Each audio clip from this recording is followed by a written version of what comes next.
여러분 반갑습니다. 오늘은 여러분들과 또 생태학에 대해서 공부를 하려고 하는데 코로나가 아니었다면 우리가 다 비록 분반별로 나눠져 있긴 하지만 선생님이 여러분들에게 다 모아서 이런 이론 공부를 좀 시켜주려고 했습니다. 원래 이론 공부 해야 하는데 상황이 여의치가 않아서 이론 공부를 비록 우리가 온라인 강의를 하지 않아도 괜찮긴 하지만 온라인으로 준비를 합니다. 그래서 선생님이 동영상을 녹화를 해서 각 분반별로 이 동영상을 올려주면 여러분들이 해서 지금 하고 있는 노인복지시설이나 또는 그 다음에 하게 될 유치원에 대해서 여러분들이 지금 듣는 이론을 바탕으로 해서 고민을 좀 더 해서 좋은 설계가 될 수 있도록 이렇게 여러분들이 준비를 해 주시길 바라고요. 그래서 선생님이 오늘 준비한 내용은 커뮤니티와 방어 시설입니다. 그래서 방어 공간이라고 하는 개념이 나오는데 이 방어 공간이라고 하는 것을 여러분들이 이해를 하시면 설계를 할 때 도움이 많이 되실 거예요. 자, 그러면 본격적으로 PPT를 보면서 설명을 하도록 하겠습니다. 자, PPT 볼게요. 커뮤니티와 방어 공간입니다. 여러분들이 커뮤니티에 대해서는 많이 들어봤을 거예요. 그래서 쉽게 좀 설명을 하자면 커뮤니티가 이루어지는, 그죠? 커뮤니티가 이루어질 수 있는 그런 시설물들이나 공간들, 이런 것들을 우리가 커뮤니티라고 이제 명칭을 합니다. 그래서 어떠한 사회 활동을 할 수 있는 공간들을 지칭을 하는데 이 공간에 대한 개념들이 어떻게 변화하고 있고 앞으로는 어떤 커뮤니티가 필요한지에 대해서 한번 우리가 알아보도록 하겠습니다. 자, 빨갛게 되어 있는 부분을 좀 집중해서 보세요. 네, 첫 번째, 현대 도시 공간에서 삶을 영위하고 있는 인간은 행복의 정도를 말하는 개념인 삶의 질이라는 개념이 나오죠.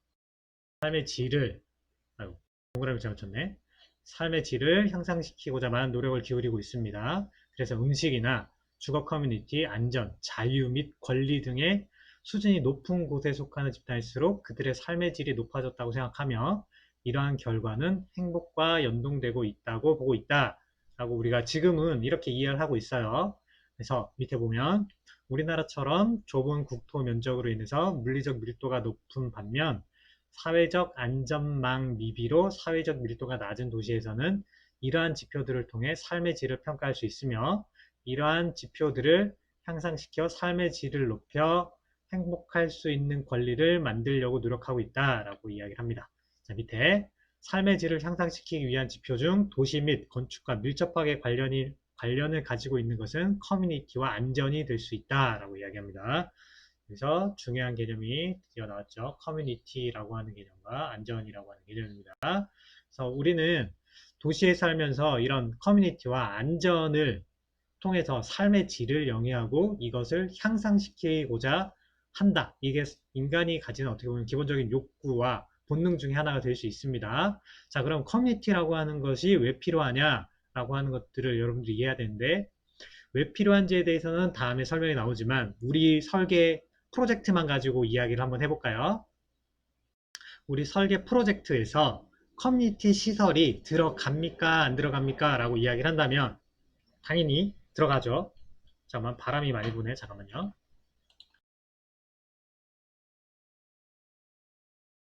바람이 너무 많이 불어가지고 창문을 좀 닫고 왔습니다. 죄송합니다.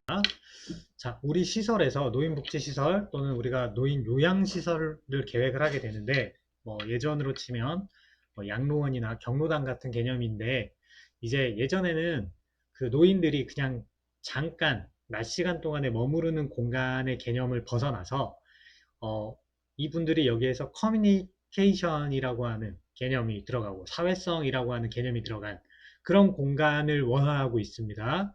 그래서 이 커뮤니티라고 하는 게 여기에 포함이 돼야 되는데 이때 이 커뮤니티를 어떻게 포함시켜 줄 것인가 라고 하는 걸 한번 생각해 볼 필요가 있고 두 번째는 안전입니다. 이분들이 아무래도 지난 시간에 이야기했지만 생활 약자에 해당하는 분들이기 때문에 그분들이 편안하게 생활할 수 있게끔 유니버셜 디자인을 적용을 하기도 하지만 기본적으로 안전한 공간을 만들어 줘야 되겠죠. 그죠? 편안한, 편리한, 쾌적한 공간도 중요하지만 안전한 공간이라고 하는 게 굉장히 중요한 요소입니다. 심리적으로 공간이 내가 안전해야 마음이 편하잖아. 예를 들면 최근만 해도 지진이 일어난 적이 있고 태풍이 왔죠. 그래서 어떻게 느낍니까? 사람들이 불안감을 느낍니다. 혹시 우리 집이 지진이나 태풍에 피해를 보지 않을까 불안에 떨게 되는데 그런 기본적인 불안을 해소시켜 줘야 됩니다. 그거는 뭐 구조적인 문제를 가지고 해결할 수도 있고 그 다음에 이게 안전이라고 하는 거는 그런 물리적인 안전뿐만이 아니라 뭐 범죄와 관련된 심리적인 것과 관련된 것도 연관성이 있어요.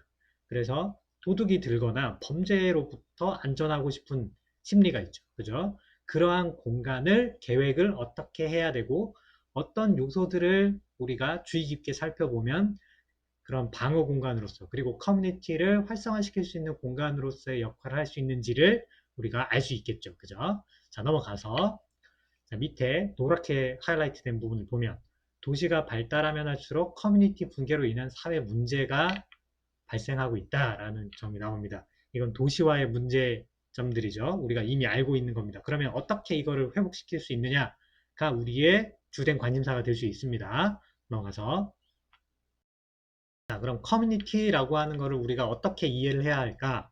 자, 맨 위에 커뮤니티란 지역사회 또는 공동체를 뜻하는 말로서 com이라는 것과 munis라고 하는 단어의 합성어입니다. 그래서 전통적인 의미로는 커뮤니티는 본래 그러니까 전근대 사회의 촌락 공동체를 가리키는 개념에서 출발했다라고 나오죠. 그러니까 공동체라고 하는 개념이 나오는데 우리가 이걸 어디 가면 많이 느낄 수 있냐면 시골에 가면 우리가 많이 느끼잖아. 그죠? 왜 우리가 외갓집이나 아니면 할머니 할아버지 댁에 가보면 동네 분들이 너무 친하게 지내셔가지고 옆집에 어떤 일이 있었고 이런 거 다 알잖아.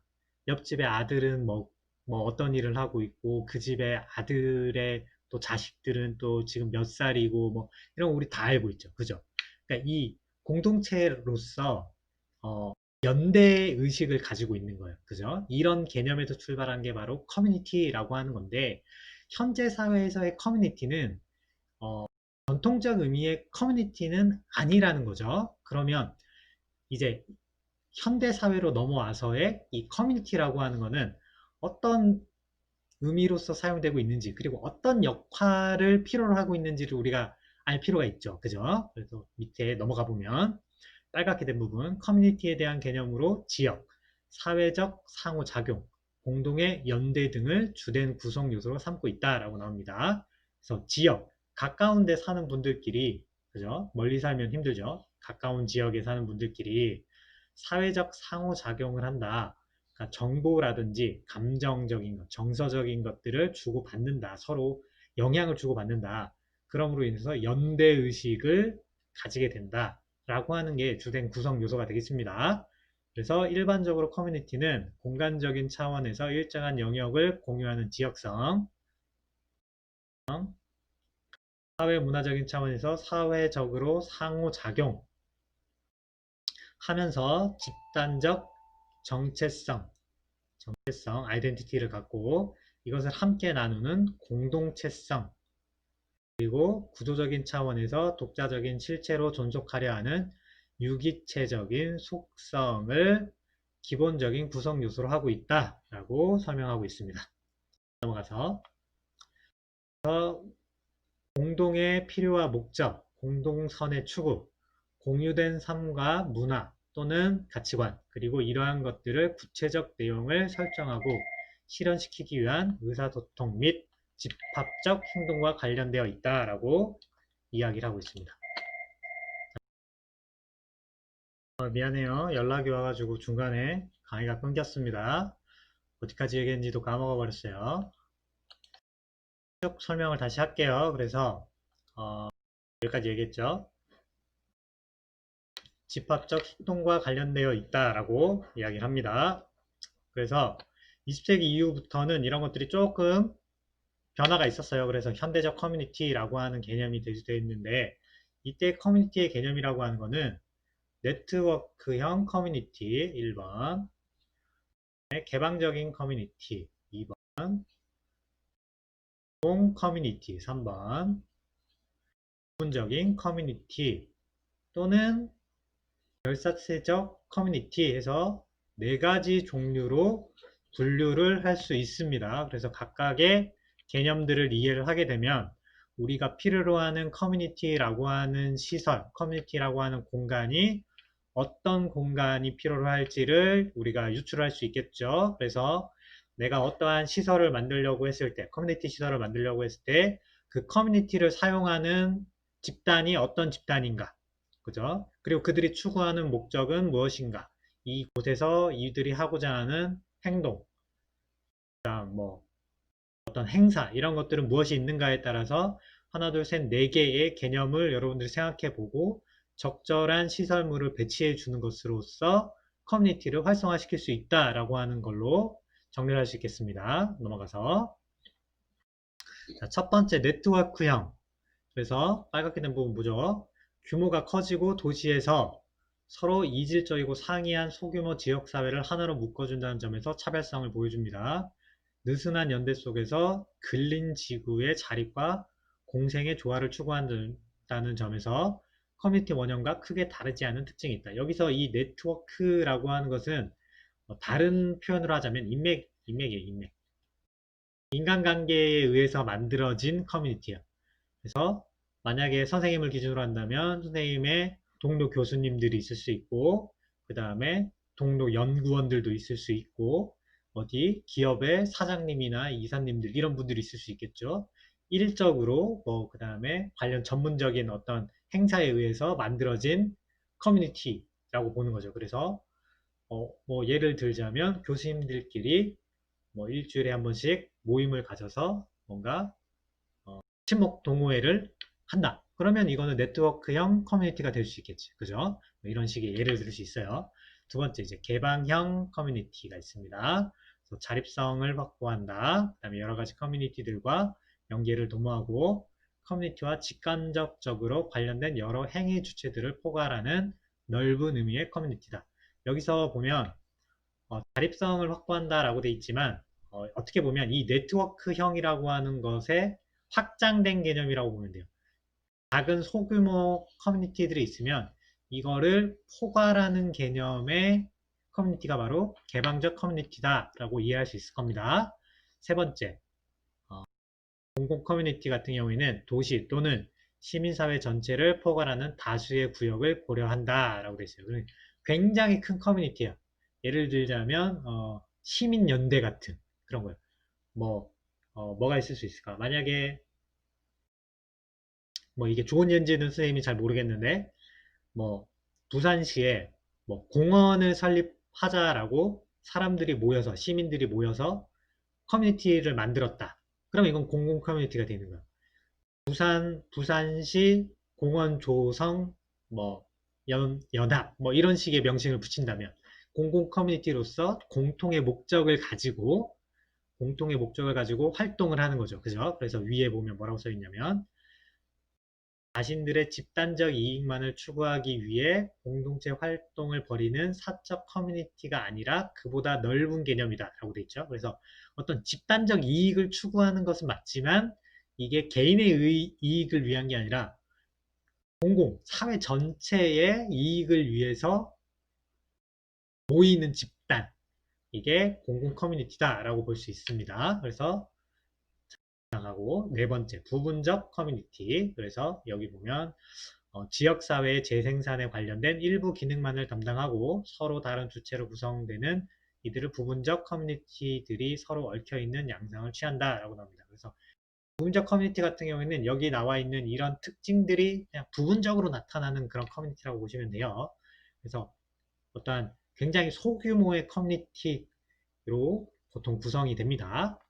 그래서 결사체적 커뮤니티가 다시 나오는데 비슷한 개념으로 이해할 수 있지만 조금 다른 점이 있습니다. 그래서 결사체적이라고 하는 것은 여기 보면 특정한 목적의 합리적인 절차를 밟아 의도적으로 결성한 지역 공동체 또는 집단 공동체의 형태를 띈다. 뭐 예를 들자면 뭐 이게 좋은 예인지는 또 알 수 없겠는데 뭐 산업체 폐기물 매립장이 생긴다. 그럼 그 매립장의 설치를 반대하기 위해서 공동체가 만들어진다. 또는 우리 지역에 신공항을 유치하기 위해서 그 지역 주민들이 모여서 지역 공동체를 결성을 한다. 그러면 이거는 약간 특정 목적을 위해서 만들어졌기 때문에 결사체적인 커뮤니티라고 보는 게 맞다라고 이야기를 할 수 있을 것 같아요. 그러면 다시 돌아가서 우리가 지금 하려고 하는 커뮤니티 시설, 여러분들이 노인복지시설에 들어가야 되는 커뮤니티는 어떤 커뮤니티에 가까울까? 이 중에서 어떤 커뮤니티에 가장 가까울까? 사실 조금씩은 다 해당이 될 것 같은데 일단 네트워크형일 가능성이 좀 있을 것 같아요. 인맥을 만드는, 인맥으로 이루어졌다기보다는 이런 사회성을 키우기 위해서 이런 커뮤니티를 할 수 있는 공간을 만들어줘야 되기 때문에 네트워크형이라고 하는 개념이 조금 포함될 수 있을 것 같고, 그 다음에 부분적 커뮤니티라고 하는 것도 좀 포함이 될 수 있을 것 같고, 공공 커뮤니티도 조금은 어느 정도 포함이 될 것 같아요. 그죠? 뭐 결사체 이거는 포함이 안 될 것 같고, 그죠? 이런 성질들이 조금은 포함된 커뮤니티 시설이 필요하지 않나 라고 생각할 수 있을 것 같아요.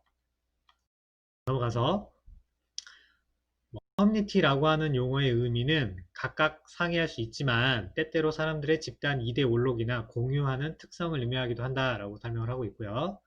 국내에서는 커뮤니티가 흔히 지역적인 집단이라는 말로 사용이 되고 있습니다. 그래서 커뮤니티라는 용어는 일정한 공간에 모여 사는 인간 집단이라는 사회적 측면에서의 공동체 의미와 사람들이 거주하는 일상 환경의 단위 환경이라는 물리적 측면의 공동체 의미를 가지고 있다라고 이야기합니다. 그래서 사회적인 측면 그리고 물리적인 측면 이 두 가지를 갖는 게 커뮤니티다 이렇게 설명을 할 수 있어요. 가장 쉽게 사회적 측면과 물리적 측면 두 가지를 고려하면 우리가 커뮤니티라고 하는 것을 만들 수 있다 라고 나오고요.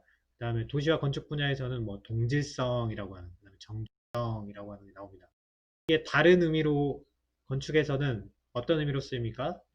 지역성 또는 장소성 또는 뭐가 있었죠? 컨텍스트 이런 식으로 표현이 되기도 합니다. 이런 성질들이 어떻게 보면 여기서 말하는 커뮤니티의 성질을 설명할 수 있는 용어들이 될 수 있겠죠. 그죠? 커뮤니티의 정의에 대해서 이렇게 쭉 설명이 되어 있습니다. 사람마다 조금씩 다르게 이걸 설명하기 때문에 내용적으로는 비슷하지만 조금씩 의미의 차이는 있어요. 어떤 걸 더 중요하게 생각하는지의 차이가 있을 수 있어요. 그래서 키워드가 좀 다르죠. 키워드가.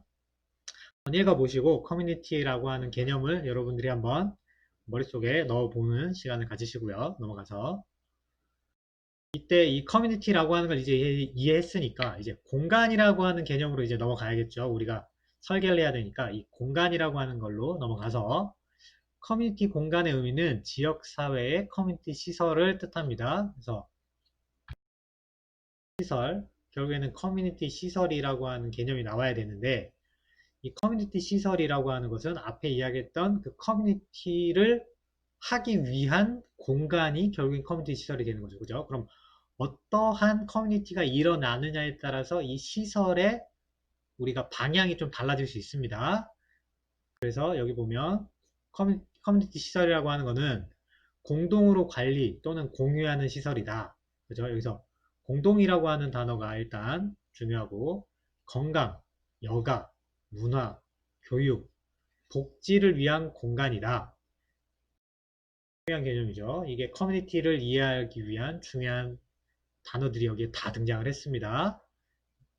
그래서 커뮤니티 시설에는 건강과 관련된 커뮤니티, 여가와 관련된 문화, 문화는 뭐 취미 이런 것도 포함이 됩니다. 그 다음에 교육, 그리고 복지 이런 공간을 필요로 한다. 결국에는 여기 나오는 이런 시설들을 어디에 우리가 만들고자 하는 노인복지시설에 넣어라. 어떻게? 공간으로 만들어 달라. 여러분들이 설계를 해야겠죠. 그죠? 이렇게 만들면 될 거다라는 이야기입니다. 그죠? 행정적이거나 기능적 또는 동질성의 측면에서 커뮤니티 공간은 지역사회의 중심시설이다. 여기서 지역사회의 중심시설이라고 하는 게 중요하죠. 또 그래서 지역 사회의 연관성이 굉장히 크다라는 거예요. 왜? 앞에 이야기했던 지역성, 장소성, 그리고 컨텍스트라고 하는 것들이 커뮤니티에 포함이 되는 의미이기 때문에, 그죠? 그렇기 때문에 이런 게 중요하다라는 겁니다. 그래서 여기에 중심시설로서 나와야 된다. 그죠? 생활의 능률과 활력을 주기 위한 복지시설로서의 역할을 수행을 합니다. 복지시설로의 역할을 수행을 한다. 커뮤니티 시설은 단순히 용도를 포함하는 도시 및 건축 공간을 제공한다는 의미에서뿐만 아니라 그냥 단순히 공간을 만들어주면 끝 하는 게 아니라는 거죠. 만들어주는 건 당연히 만들어주는 거고 보다 진보적이고 발전적인 커뮤니티 생활을 제공해야 한다. 그러니까 사회성 그리고 공동체를 활성화시켜야 된다. 그죠? 이런 이야기입니다. 그리고 그걸 통해서 복지를 증진한다. 그죠? 일종의 서비스를 제공한다. 그래서 어떻게 돼? 삶의 질이 좋아져야 된다.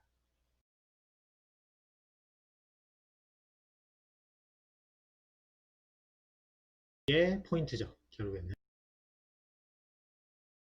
커뮤니티 시설은 주민 공유 공간 또는 복리 시설 등 다양한 유형이 있으며 반공적인 공간, 공적인 공간, 그리고 반사적인 영역으로 나눌 수 있다라고 되어 있습니다.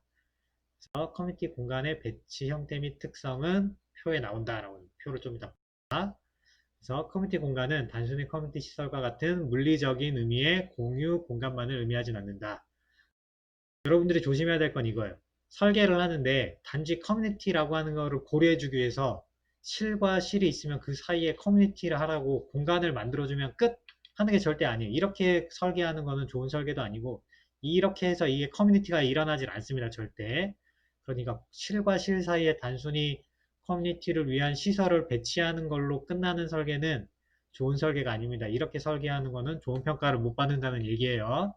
그래서 공유 공간으로서의 역할은 그냥 당연히 들어가는 거고 이 공간이 여기에 배치돼야 하는 이유가 있을 거잖아.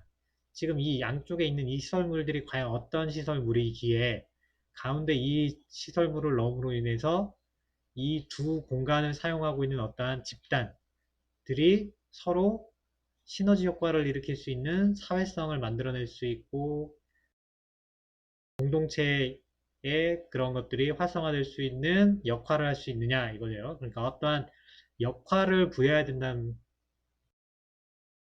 역할을 여러분들이 부여를 할 수 있어야 됩니다. 역할 부여가 가능해야 됩니다. 그래서 표를 보면 배치 형태는 집중형이 있고 분산형이 대표적으로 있습니다. 그래서 핵화형, 편중형, 교대형, 편제형이 있습니다. 그리고 뭐 노선 이거를 섞어 놓은 형태들도 있습니다. 그래서 여러분들이 설계를 하면서 어떠한 형태로 커뮤니티를 배치하는 게 여러분들 설계에 가장 좋을지는 여러분들 스스로가 고민을 해봐야 돼요. 들어가는 시설이 어떤 시설이 들어가냐 프로그램, 스페이스 프로그램이 어떤 것들이 들어가 있고 어떤 공간이 더 많이 할애가 되어 있느냐에 따라서 집중형이 좋을 수도 있고 분산형이 좋을 수도 있어요. 그리고 그 지역, 그러니까 여러분들이 선택한 대지가 어떤 대지냐에 따라서 또 달라질 수 있어요. 그리고 여러분들이 선택한 대지 주변 환경, 그 주변에 학교가 있는지, 뭐 큰 도로가 있는지, 주차장이 있는지, 또는 뭐 큰 대형 마트가 있는지, 주택가인지, 아파트 단지인지에 따라서 또 달라질 수 있어. 그거에 따라서 이 커뮤니티 공간이 달라질 수 있다라는 이야기예요.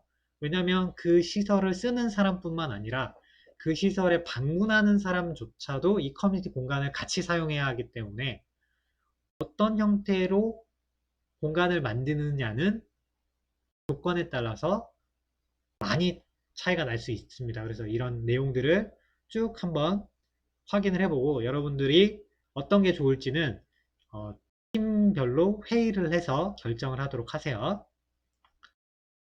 그래서 여기는 이제 공동주택에 대해서 설명이 나오네요.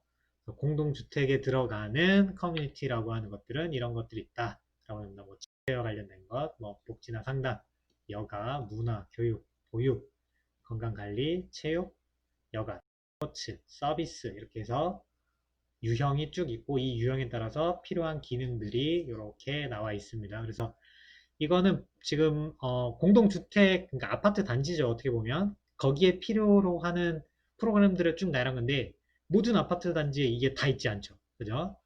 아파트 단지의 조건에 따라서 이런 시설들이 어떤 것들이 선택적으로 있을 수도 있고 없을 수도 있고 이렇습니다. 그래서 이런 것들을 쭉 여러분들이 살펴볼 수 있고 이런 것들을 고려하는 것들을 마찬가지로 여러분들이 설계에서도 고려를 해서 이 시설을 사용하는 분들이 필요로 하는 커뮤니티 공간의 유형과 기능들은 무엇이 있을지를 여러분들이 고민을 해서 선택적으로 넣어주시면 되고 선택적으로 넣어줄 때 앞에 이야기했던 것처럼 이걸 집중해서 넣을 건지 한 곳에 아니면 뜨문뜨문 이제 분산시켜 줄 건지 이런 것들을 여러분들이 고민을 해야 된다라는 이야기죠.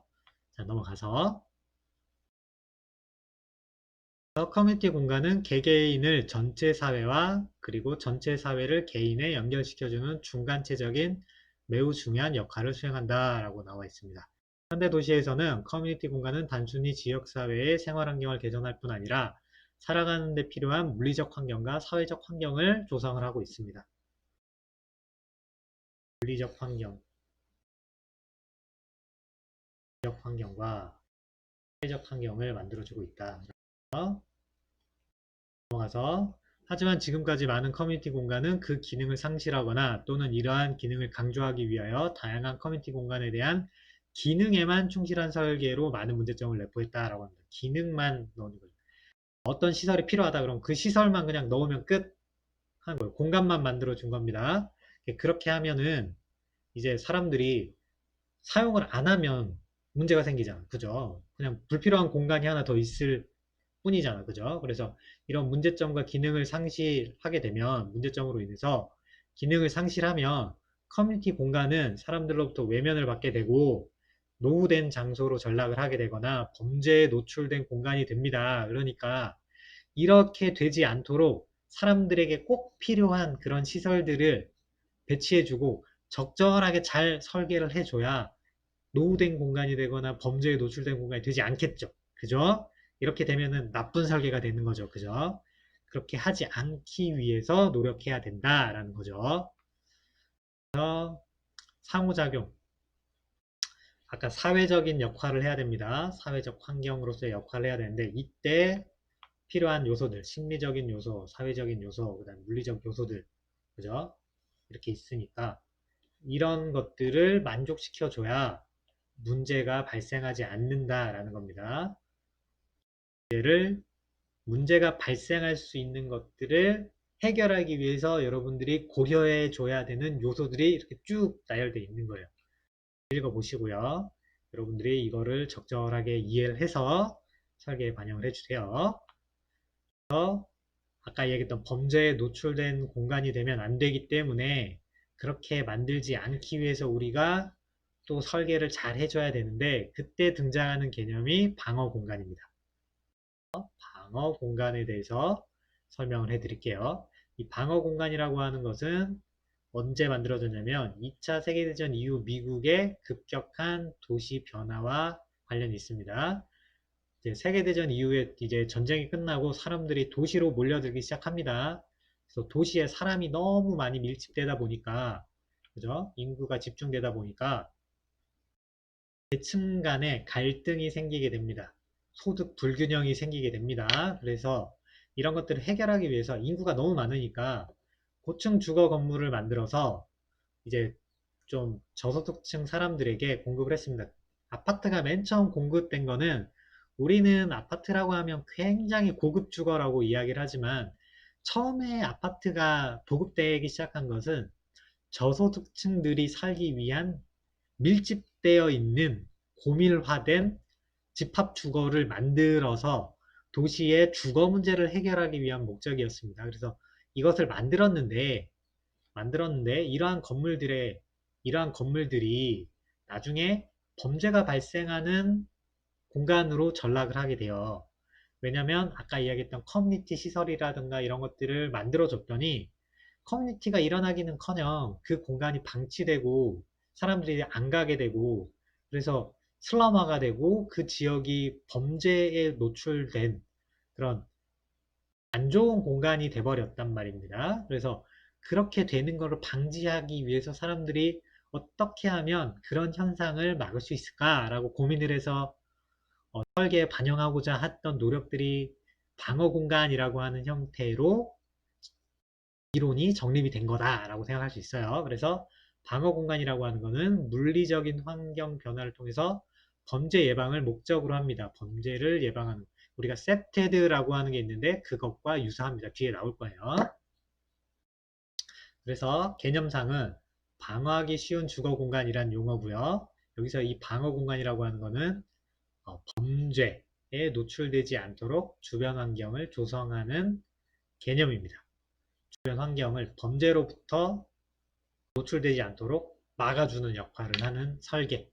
이게 바로 방어 공간의 시작입니다. 그래서 물리적 공간과 범죄 사이의 관계를 설명하면서 범죄 예방을 위한 환경의 중요성을 강조했습니다. 처음에 시작은 이렇게 시작을 한 거예요. 그래서 범죄와 물리적 공간 사이의 관계에 대해서 연구들이 많이 됐어요. 연구들이 많이 돼서 막 연구를 해봤더니 공동주택을 개발할 때 물리적 설계가 어떻게 의사소통을 차단하는지, 결국에는 물리적 설계로 인해서 의사소통이 차단된다는 거예요. 커뮤니티를 활성화시키는 게 아니라 오히려 차단시켜 버린다는 거죠. 그래서 우리가 보통 아파트에 살면 사실 옆집에 누가 사는지 잘 모르고 사는 경우가 있죠. 커뮤니티가 차단이 돼 버렸잖아요. 그죠? 이렇게 의사소통이 안 되다 보면 범죄에 노출되기 쉽다라는 거예요. 그죠? 이런 이야기입니다. 범죄와 물리적 환경은 인위적으로 통제할 수 있다라고 주장을 했습니다. 이분은. 그래서 어떤 걸 이야기하냐면 환경에 대한 자연적 감시를 향상시키면 범죄를 예방할 수 있다라고 이야기를 했어요. 그래서 처음에 나온 설계 전략이라고 하는 것은 공적 공간과 사적 공간을 명확하게 구분한다. 두 번째는 거리의 눈에 의해 자연스러운 감시를 한다. 여기서 거리의 눈은 CCTV 같은 겁니다. 셋째, 유효한 감시 시선의 수를 계속적으로 유지할 수 있어야 된다. 여기서 유지한다는 것은 사람들이 왔다 갔다 하면서 이 공간을 볼 수 있어야 되는 거예요. 공원을 만들었으면 공원 주위로 굉장히 폐쇄적으로 나무를 만약에 심었고 울타리를 쳐면 도로에서 사람들이 왔다 갔다 해도 공원을 볼 수가 없잖아. 그럼 여기에 무슨 일이 일어나는지 모르잖아. 이러면 방어 공간으로서의 역할을 못하게 된다라는 거예요. 그래서 이런 것들을 없애면 사람들이 왔다 갔다 하면서 여기를 다 볼 수 있다라는 겁니다. 그래서 우리가 한동안 많이 했던 것 중에 어떤 게 있냐면 담장 허물기라는 사업이 있었어요. 보통 우리가 어떻게 주택에 살게 되면 범죄에 노출될까봐 사람들이 걱정되고 무서우니까 어떻게 담을 높게 쌓았어요. 근데 오히려 담을 높게 쌓았더니 밖에 주변 사람들은 그 집 안에 담장만 넘어가면 그 안에서 어떤 일이 일어나는지 아무도 모르는 거야. 여기서 말하는 감시의 기능이 안 되는 거야. 감시의 기능이 안 되잖아. 그죠? 그래서 이 감시의 기능을 살려주기 위해서는 결국에는 이 담장을 허물어야 된다라는 거야. 담장을 허물어서 주변 사람들이, 이웃들이 우리 집에 어떤 일이 일어나는지를 알 수 있게끔 보여줘야 된다는 겁니다. 보여주는 대신에 사적인 공간과 공적인 공간은 명확하게 구분이 돼 있어야 내가 프라이버시를 확보할 수 있잖아. 그죠? 이렇게 해야 방어 공간으로서의 설계가 된다라고 처음에 이야기를 한 겁니다. 그래서 이것이 발전을 하면서 조금씩 이런 방법도 있다, 저런 방법도 있다라고 하는 것들이 늘어나게 되는 거예요. 그래서 또 다른 학자는 보면 자신이 사는 지역에 대한 영역의식을 갖게 함으로써 범죄 예방 조직의 창설을 지원한다. 이거 뭡니까? 보면 자율방범 같은 거 있잖아. 그죠? 지역 주민들끼리 모여서 방범 활동을 하자. 그죠? 이런 것들이 여기에 해당하는 겁니다. 그래서 시민과 경찰에 의한 감시를 강화한다. 라고 하고요. 그 다음에 또 다른 데서는 뭐 아파트의 창문 밖 공간인 공용 공간을 생산적으로 이용하는 것이 중요하다. 그러니까 그 공용 공간이라고 하는 게 바로 통행로나 마당이나 놀이터, 주변 거리 이런 공간들인데 이런 공간들을 잘 방범 환경으로 조성해야 한다. 그래서 이런 데 보면 아파트 단지에 가보면 통행로, 마당, 놀이터 주변 거리에 뭐가 설치되어 있어. CCTV 같은 게 설치되어 있고 또 다른 한편으로는 아파트를 이렇게 동과 동이 있으면 여기다 설치하잖아. 여기서 아파트에 있는 사람들이 잘 보이게끔 여기서 이렇게 내려다보면 잘 보이는 공간에다가 감시가 잘 되는 공간에 놀이터 이런 것들 일부러 조성을 하는 거야. 그래야 자연적인 감시가 되잖아. 그죠? 이렇게 만드는 게 바로 이분이 이야기했던 거고요. 그래서 건물은 층수를 줄여서 작은 규모로 만들고 출입구 수도 좀 줄이고 복도와 계단 입구는 관찰이 쉽도록 설계하고 공적 공간과 사적 공간을 구분하도록 한다. 뭐 이런 것들을 제안했습니다. 그리고 특정한 건축 설계를 통해서 주민들이 자신의 주변 환경에 대해서 책임을 갖게 한다. 그래서 보면은 그 지역 마을마다 뭐 부녀회 또는 청년회 이런 것들이 있죠. 그 아파트 단지에도 그런 것들이 있어요. 그렇죠? 그래서 그 아파트에 사는 주민분들이 스스로 그 단지를 가꾸고 또는 뭐 운영할 수 있도록 하잖아. 그죠? 이런 것들이 바로 방어 공간을 잘 관리하고 운영할 수 있도록 하는 하나의 역할을 하는 겁니다. 자, 그래서 밑에 보면 개인 주거의 외부 공간인 공용 공간을 생산적으로 이용하는 것이 방어 공간이다 라고 설명하고 있어요. 개인 주거 공간의 외부 공간은 전부 다 공용 공간이라고 보고 이 공용 공간을 잘 쓸 수 있게 하는 게 중요하다라고 얘기하는 거예요. 아파트가 내가 한 층에 여기 살면 내 집 바깥 공간은 다 공용 공간이고 그 공간들을 잘 이렇게 감시도 할 수 있지만 내가 여기를 잘 쓸 수 있도록 해줘야 그게 아까 이야기했던 자연적인 감시나 이런 역할들도 되고 그로 인해서 방어 공간이 된다 라고 설명하고 있는 겁니다. 방어 공간의 주요 내용은 감시성과 영역 설정으로 나뉜다. 한번 읽어보시고요. 그래서 이러한 범죄를 억제하는 네 가지 예방적 요소로서 영역성, 자연적인 감시, 이미지, 그리고 입지 조건 이렇게 네 가지를 이야기를 해요. 영역성, 첫 번째 영역성 나옵니다. 그래서 건물의 배치, 그 다음에 도로, 그 다음에 상징적인 혹은 실제 장벽, 담이라고 생각하세요.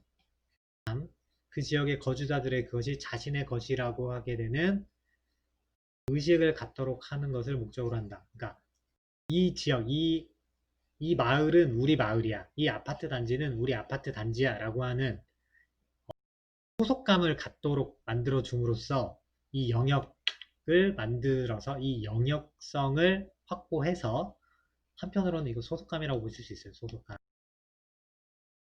연대의식을 느끼는 거죠.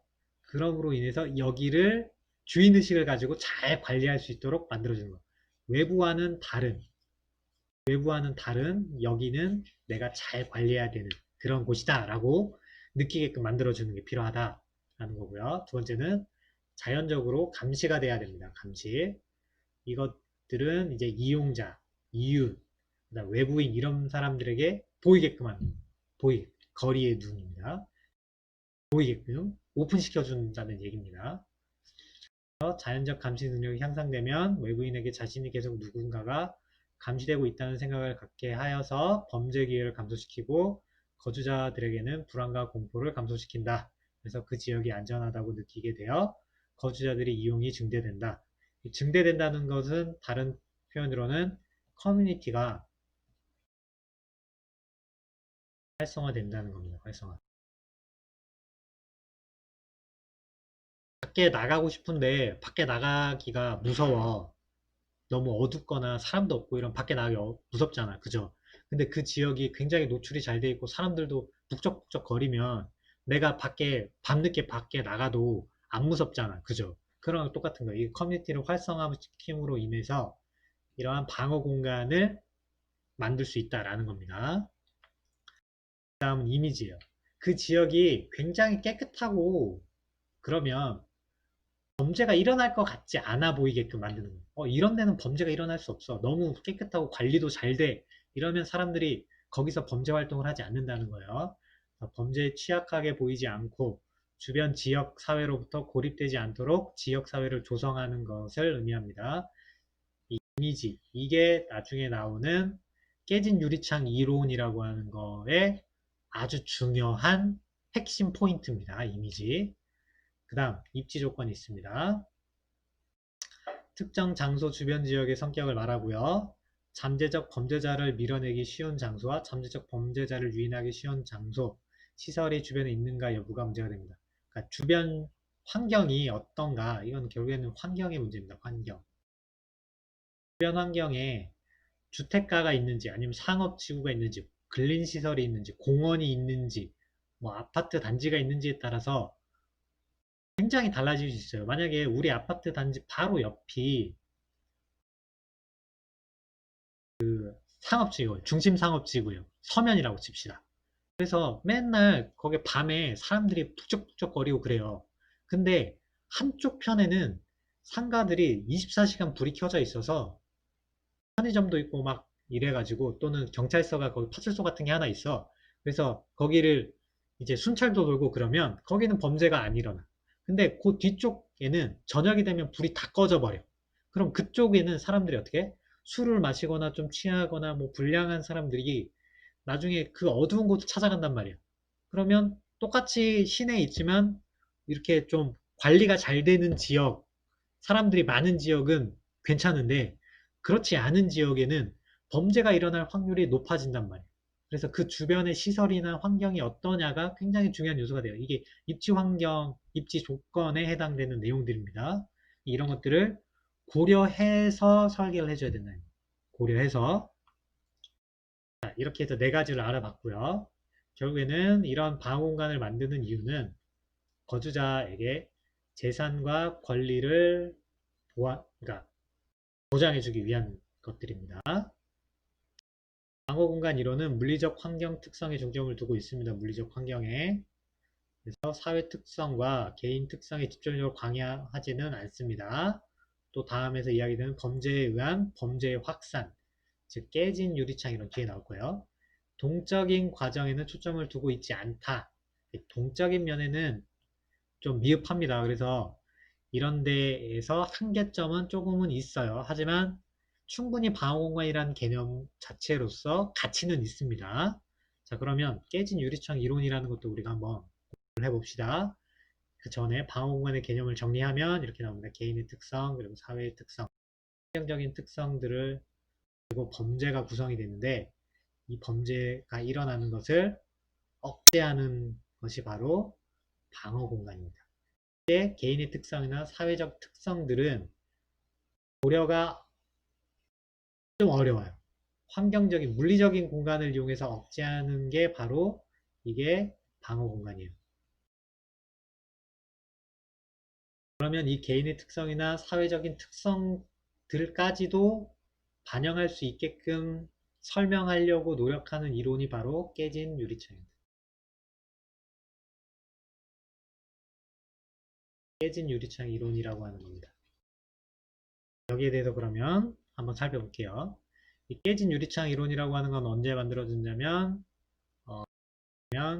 1997년 뉴욕에서, 그래서 뉴욕 경찰청장이 도입한 이론입니다. 그래서 어떤 거냐면 범죄와 무질서는 일종의 발전적인 연속 과정으로서 서로 관련되어 있다라고 하는 데서 출발합니다. 범죄라고 하는 것은 범죄가 일어날 수 있는 조건이 생기면 범죄가 일어난다는 거예요. 그래서 그 조건 자체를 만들지 않도록 하는 게 바로 깨진 유리창 이론이에요. 우리나라 속담에는 바늘 도둑이 소도둑 된다라고 하는 거랑 어떻게 보면 좀 비슷해요. 그래서 아주 작은 범죄부터 일어나지 못하도록 억제를 시켜 놓으면 그로 인해서 큰 범죄가 일어나는 것을 예방할 수 있다라고 하는 이론입니다. 그래서 일반적인 범죄 이론이 범죄의 가능성 예측과 형성 조건이라는 정적인 측면에 중점을 둔다고 하면, 이 이론 같은 경우에는 범죄가 형성되고 진행되는 그 과정을 부각시킨 이론입니다. 그래서 작은 범죄가 큰 범죄로 이어질 수 있다. 다른 하나는 특정 건물에 대한 사소한 관리 소홀이 도시 전체의 슬럼화로 진행될 수 있다라고 하는 게 바로 깨진 유리창 이론의 핵심입니다.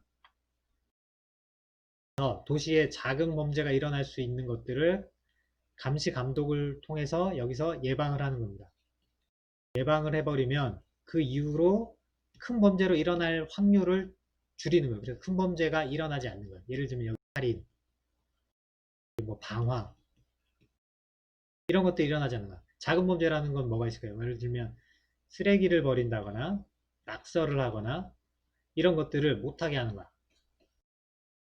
이런 것들을 못하게 했을 뿐인데 이걸로 인해서 사람들이 심리적으로 이런 작은 것조차 할 수 없는 이런 지역인데 감히 이런 큰 범죄를 저지를 수 없다라고 생각하게 되는 게 바로 깨진 유리창 이론입니다. 깨진 유리창 이론의 논의에 따라 볼 때 무질서가 방치되고 있다는 사회적 특성이 범죄를 형성한다는 겁니다. 방치되고 있다라고 하는 게 중요해요. 이거를 개선시켜주면은 범죄가 예방된다라는 겁니다. 쭉 읽어보시면 될 것 같아요. 뒤에는 부연 설명입니다. 한계가 있어요. 이걸 완벽한 건 아닙니다. 그래서 한계점 개가 이렇게 지적이 돼 있는데 지속적인 감시와 감독이 필요하다는 것, 측의 행정적인 절차에 의지하고 있다는 것도 단점이고 이론에 대한 대안이 없다. 또 다른 대안이 없다라는 것도 한계이긴 하지만 이것 역시도 이 이론이 적용이 되는 것만으로도 충분한 의미가 있어요. 그래서 방어 공간이라고 하는 개념과 깨진 유리창 이론이라고 하는 것을 적절히 사용을 해주면 우리가 충분히 그걸로써 의미 있는 범죄를 예방할 수 있고 안전한 공간으로서의 도시, 그 다음에 거주 환경 이런 것들을 설계로서 만들어낼 수 있다라고 하는 얘기입니다. 그래서 커뮤니티에서 방어 공간이 필요하다라고 하는 이야기입니다. 여기 보면 이유 중에 점유 시간대에 발생하는 각종 범죄나 우물투척, 낙서 등 행위는 이용자들을 위협할 뿐 아니라 이를 관리하는 데 별도의 추가 비용이 드는 도시 문제를 발생시키기 때문에 커뮤니티에서 방어 공간을 만들어주면 이러한 것들이 특히 이런 도시 문제가 해결이 된다라고 하는 이야기입니다. 여기 있는 내용은 여러분들 한번 쭉 읽어보시면 될 것 같습니다. 커뮤니티 방어 공간 그리고 아까 이야기했던 깨진 유리창 이론에 의해서 이 범죄를 예방할 수 있는 방법들 이런 것들을 쭉 설명하는 것들이에요. 사회 문제로 이제 발전되기 전에 이런 것들을 예방해야 된다. 그리고 예방의 필요성. 이게 범죄가 일어나게 되면 우리가 사는 정주 환경에 대한 것 그리고 심리적인 스트레스 이런 것들 때문에 나빠진다. 사회 문제가 되고 삶의 질이 나빠진다. 이런 이야기들입니다. 읽어보시고요. 그래서 안전한 커뮤니티라고 하는 게 필요하다라고 하는 이야기고요. 저는 이제 안전한 커뮤니티로서 설계를 했을 때 발생할 수 있는 또 다른 측면의 문제점들이에요. 그래서 아무리 우리가 방어 공간이나 안전한 커뮤니티를 만들어줬다 해도 그게 다른 한편으로는 집단지성 또는 집단이기주의로서 그 주변을 또 배척하는 경우가 생깁니다. 그래서 이런 것들은 또 다른 또 사회 문제를 만들어내기도 합니다. 그래서 어느 정도 이런 것들을 좀 예방할 수 있는 시민의식이 또 필요하다 이런 이야기들이에요. 넘어가고 설계 방안에 대해서 설명을 하겠습니다. 그래서 주거시설이 먼저 나왔죠. 읽어보세요. 읽어보고 자,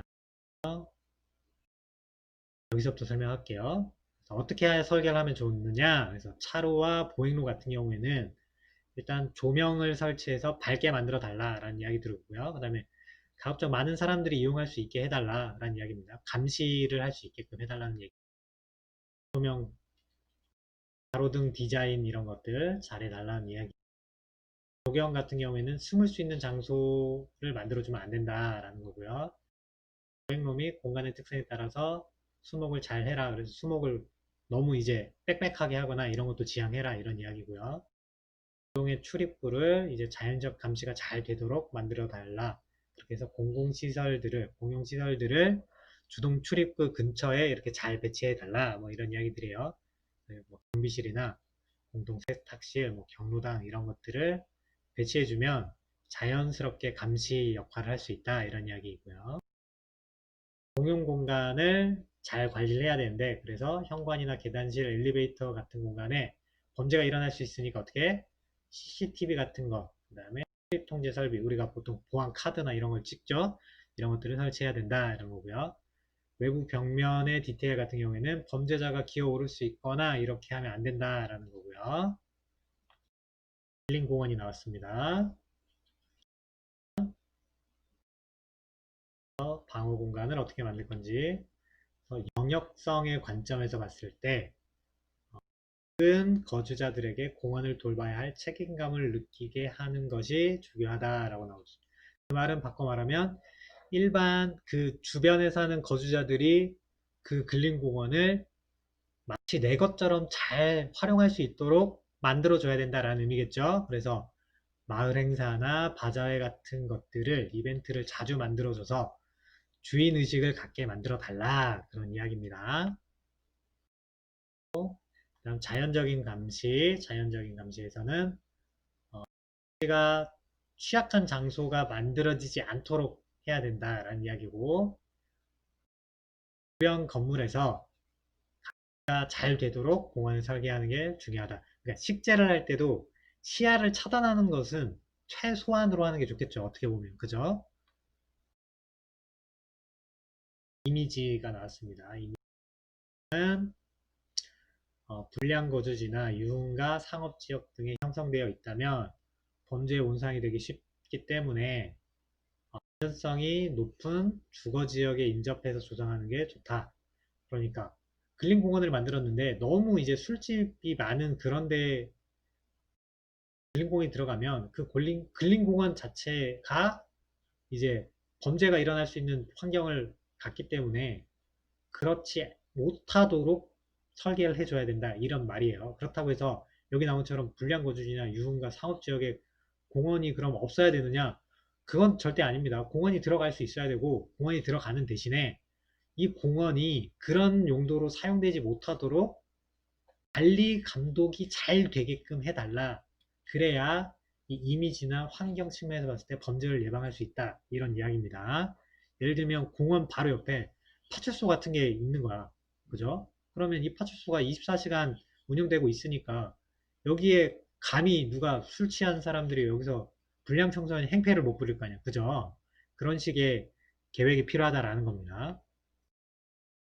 그리고 접근 통제 개념. 그러니까 항상 24시간 이 공원을 이용할 수 있게 해주는 게 좋으냐, 또는 어떤 특정 시간대에만 이용할 수 있게끔 하는 게 좋으냐, 이런 개념에서 접근하는 거예요. 뭐가 좋다라고 말할 수는 없지만 그런 관점에서 봤을 때 범죄를 예방하려면 어떤 방안들이 있는지에 대한 그냥 설명들이 나오는 겁니다. 그냥 읽어보시면 될 것 같아요. 그리고 지하철과 관련된 거. 지하철에서의 영역 설정, 그리고 자연적인 감시. 자연적 감시 중에 하나가 이런 벤치 같은 것들을 설치해주면 사람이 앉아서 쉬면서 여기 왔다 갔다 하는 사람들을 감시를 하기 때문에 여기에서 범죄가 일어날 확률을 줄일 수 있다라는 거죠. 이렇게 상가 같은 것들이 들어오면 여기 있는 일하시는 분들이 또 감시가 되잖아요. 그죠? 이런 것들이 필요하다라는 이야기입니다. 이대로 쭉 한번 읽어보시면 되고요. 다음 나오는 게 유비쿼터스입니다. 최근에 유비쿼터스라고 하는 게 중요한 이미지 얘기 중에 하나예요. 그래서 점점 똑똑해지고 있죠. 그죠? 이런 것들이 방어 공간과 연계돼야 되는데 어떻게 연결시킬 것인가? 결국에는 컴퓨터와 네트워크라고 하는 걸 통해서 될 거고, 좀 더 이게 잘 되려면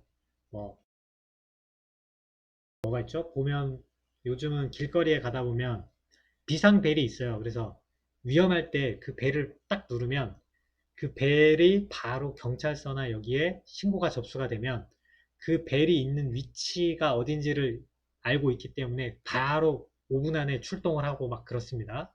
그죠? 이런 것들이 바로 이제 유비쿼터스를 적용한 것들이 될 수 있겠죠. 그죠? 최근에는 핸드폰이 있으니까 스마트폰을 가지고 할 수 있는 것들이 많이 있습니다. 그래서 이런 걸 이용해서 방어 공간을 쓸 수 있다라는 개념들이에요. 이미 오래전에 이제 나온 개념이고 많이 지금 현재 쓰고 있는 기능들도 있어요. 그래서 여러분이 한번 쭉 읽어보시면 이해되는 내용이에요. CCTV나 뭐 센서 뭐 이런 것들입니다. 사실 이런 것들이 이미 다 어느 정도는 되어 있는 것들이잖아. 그죠? 되어 있는 내용들이에요. 대부분. 그래서 재범을 방지하기 위한 게 중요하다. 감시하는 게 중요하다. 정비, 이런 것들이 나와 있어요. 이미 우리가 다 알고 있는 내용들입니다, 사실.